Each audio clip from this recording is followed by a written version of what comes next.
That's America. That's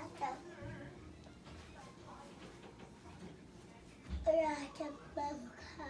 What's up, you crazy mathematicians? Thought I'd show you guys a little bit of a video that kind of demonstrates how math actually gets used outside of the classroom and in the real world.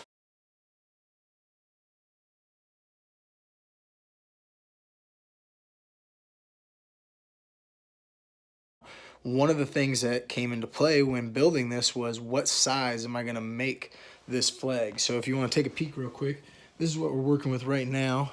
There's the cut board. Got a nice little burn on them so that it has a good little design to it.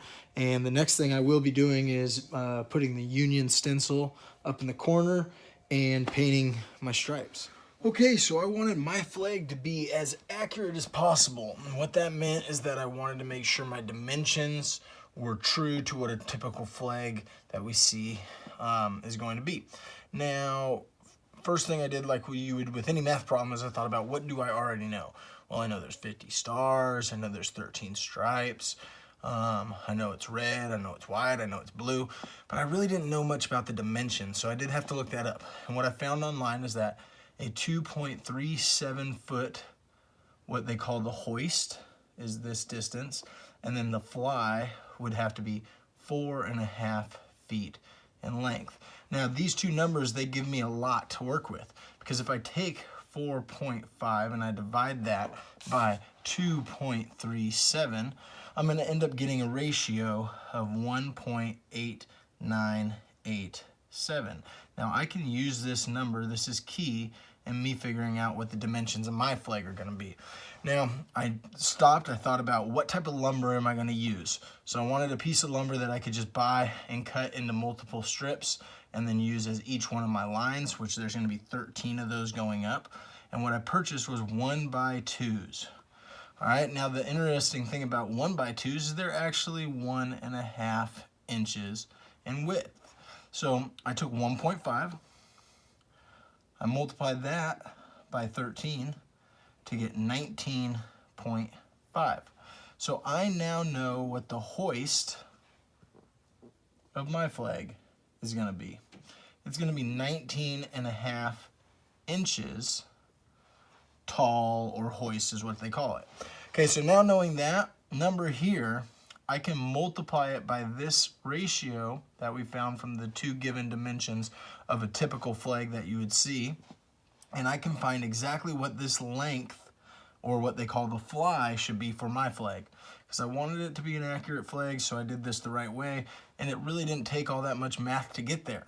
So I multiplied 19.5 times 1.8987, and what I ended up getting was 37.02465.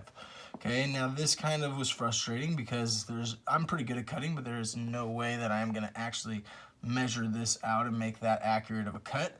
But it is so close to 37 that this was satisfying to me, because I can now make a 37 inch in fly or length and a 19.5 in width or hoist flag, and it's going to look pretty spot on to what it should. So I made my purchase and I got to cutting.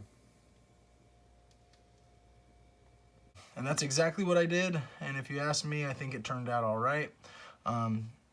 By the end of the day, I was pretty happy. So, quick little example of how a little bit of math can get you some results that you might need.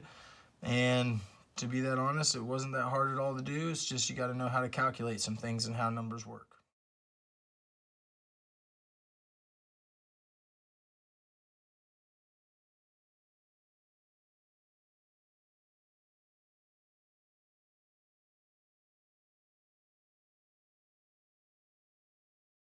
As you probably noticed there at the end of the video, I did not just make one of these, I made multiple of them because it was an easy project to do. The lumber wasn't that expensive, and I was very happy with my result. I can do a number of things now with the multiple flags that I've made. Put them up in my classroom, I can put them in my garage, really whatever I want to do.